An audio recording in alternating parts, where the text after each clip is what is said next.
telespectador da PNTV e do programa aqui do quadro de Direito do programa Capital Cultural. Estamos hoje com o advogado Nereu Linhares. Nereu é advogado, assessor jurídico do Estado do Rio Grande do Norte, foi muito tempo assessor do Instituto de Previdência do Estado do Rio Grande do Norte e hoje na Secretaria Estadual de Educação. Nereu, primeiramente, obrigado por ter vindo aqui até a nossa emissora, nosso estúdio, abriu sua agenda e está aqui de forma cortês para nos atender esse convite nosso e falar com o nosso telespectador. E nós vamos centrar na questão do RN urgente, ou seja, que o governador do Estado encaminhou para a Assembleia Legislativa, inclusive todo mundo está considerando derrotado, porque só conseguiu aprovar 8 das propostas. E tinham propostas sobre a Previdência.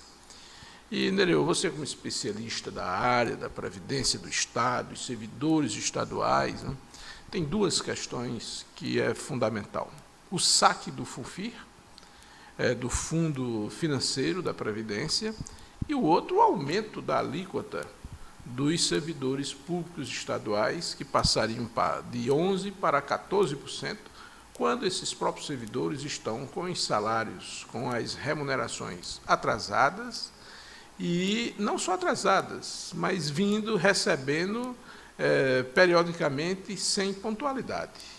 Então, gostaria de que você, na sua condição de advogado e de cidadão, colocasse a sua posição e, se possível, a posição técnica da sua visão. Ok, Evandro. Bom dia, boa tarde, né? Estamos na parte da tarde, para você e para os ouvintes. E eu é que agradeço o convite, né? É um prazer sempre estar fazendo esclarecimentos sobre esse tema que é tão polêmico, né? E tão desconhecido da própria população, do próprio servidor, que é o contribuinte, que é a questão previdenciária.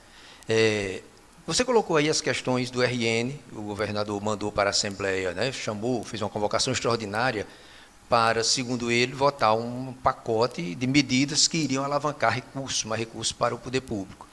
E, para surpresa de todo mundo, inclusive dos deputados, né, como eles estão colocando aí nas entrevistas, os projetos que lá estavam, as mensagens que lá estavam, pouco dizia sobre a questão de recursos. Tanto é que nenhum dos projetos foi acompanhado do respectivo impacto financeiro. Dizer, pelo menos, quanto aquilo ia alavancar, qual é a economia, isso vai trazer quanto para o Estado, qual é a dívida do Estado hoje, quanto isso vai trazer para o Estado e se isso seria a curto, médio e longo prazo. Então, na verdade, foi um fiasco, né? De 20 projetos, 8 foram votados. Com relação à questão desses 2 pontos que você indagou aí, que é a questão dos recursos, né, da retirada do restante dos recursos do FUNFIR, do Fundo de Previdência, e a questão do aumento da alíquota, veja bem, a questão dos recursos, da retirada dos recursos, tem uma coisa interessante nisso, né, que eu acho que está faltando uma explicação para a sociedade vinda do próprio Ministério Público.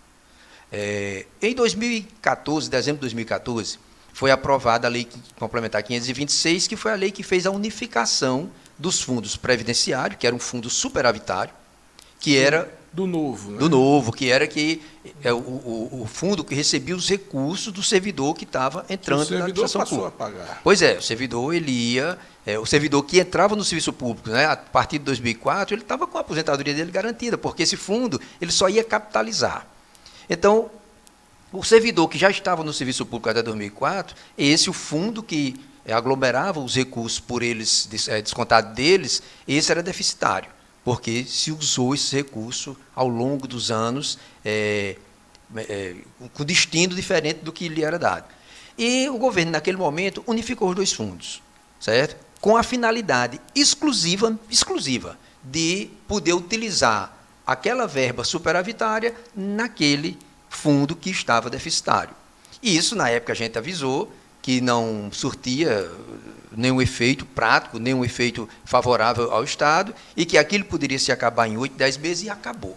Certo? Então, naquela época, havia lá um montante de aproximadamente R$1 bilhão. Construída ao longo de 10 anos, ou quase 10 anos, né? Que isso mostrava o quanto é viável a Previdência. A Previdência não é isso que estão pregando aí. O Estado do Rio Grande do Norte tem apenas 9 anos, referente a apenas 12 mil servidores, e não dos cento e tantos mil, só 12 mil servidores, em 9 anos, amealharam R$1 bilhão. Dinheiro esse que só ia ser utilizado daqui a 20 anos. Então, quantos bi nós teríamos daqui a 20 anos?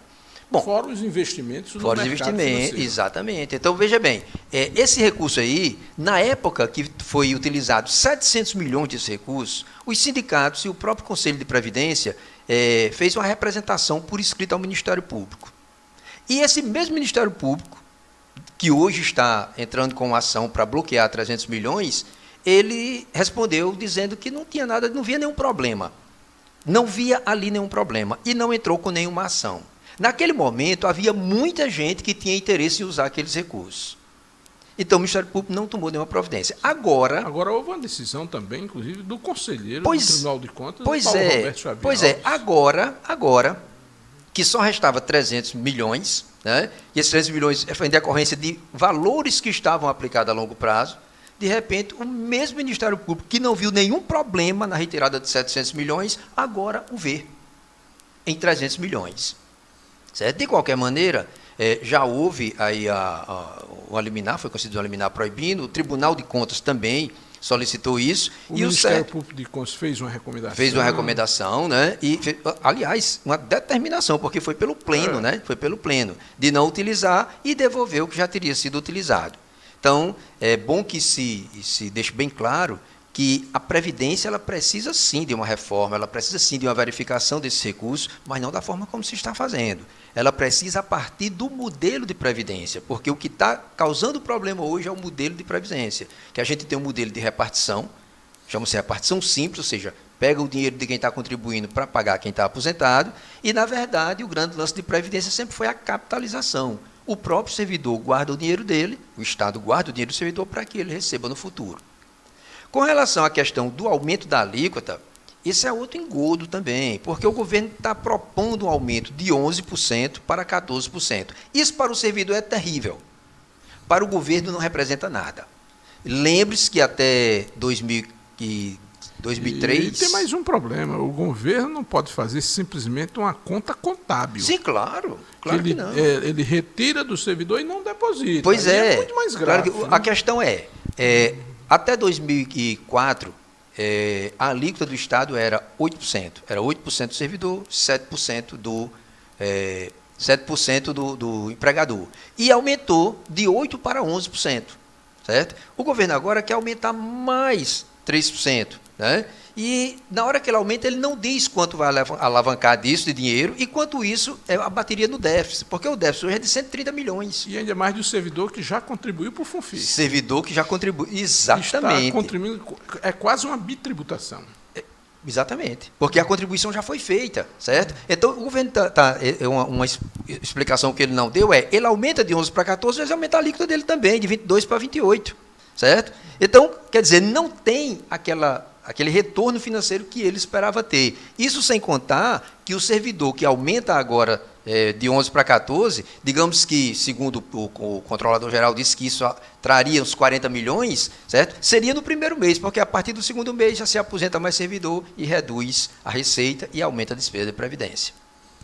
Muito bem, Nereu. Hoje, você sabe disso, você que não está mais no IPERN, mas quantos aposentados existem no Serviço Público do Estado?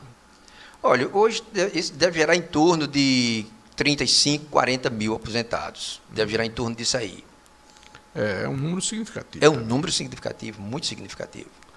Mas a Previdência, nesse caso, ela é superavitária. Não pode ter esses saques, e como se tem também com a DRU, no governo federal, que se fica retirando dinheiro da Previdência Social. Olha, eu acho interessante quando as autoridades colocam a questão do déficit previdenciário. Você veja bem, vamos pegar o Estado do Rio Grande do Norte. O Estado do Rio Grande do Norte se diz que a Previdência é deficitária.